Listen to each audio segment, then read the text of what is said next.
guys, I'm going to be doing a video on finding trigonometric roots. In this example, we're asked to solve cosine 4x equals cosine 2x for all values of x between 0 and 2 pi. The first thing I'm going to do is I'm going to substitute u for 2x. This is going to let me simplify this whole thing a little bit more from the beginning.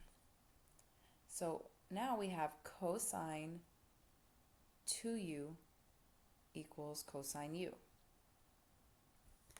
Now, cosine 2u, we're able to convert. We're able to convert this using the double angle trig identity.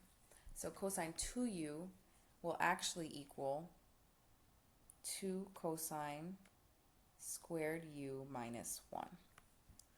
So to rewrite this whole thing, we still keep cosine u on the right side. So now I'm going to move that cosine u back over to the left side.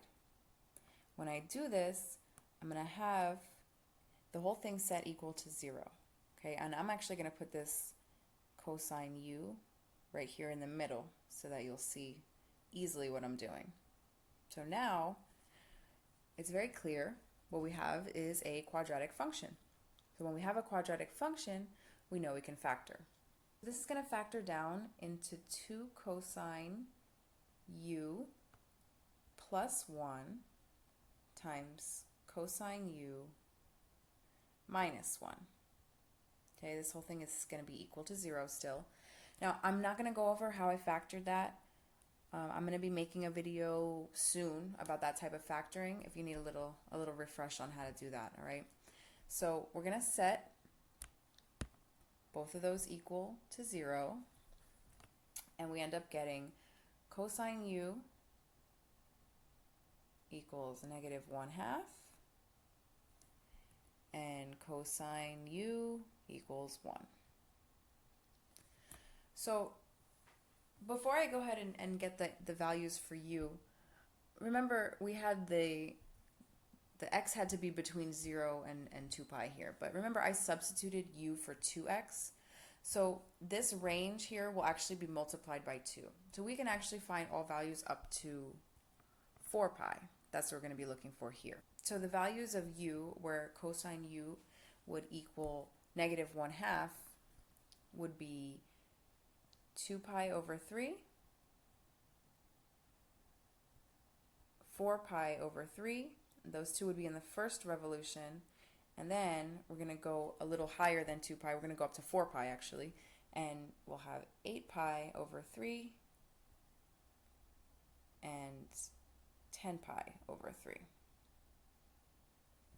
Alright, now for where u equals 1, where cosine u equals 1 rather, we're still just going to have u equals 0 and 2 pi. Okay, so remember we have to have u go back to x's, right? So u equals 2x. So in order to do that, we have to divide u. So we have u equals 2x, right? To solve for x, we got to divide by 2, right?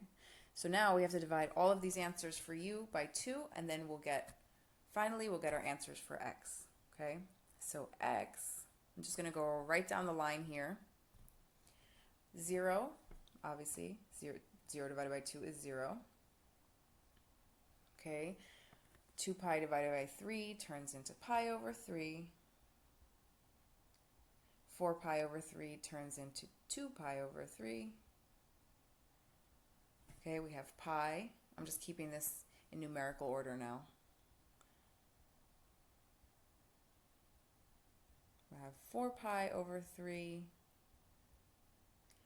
and 5 pi over 3.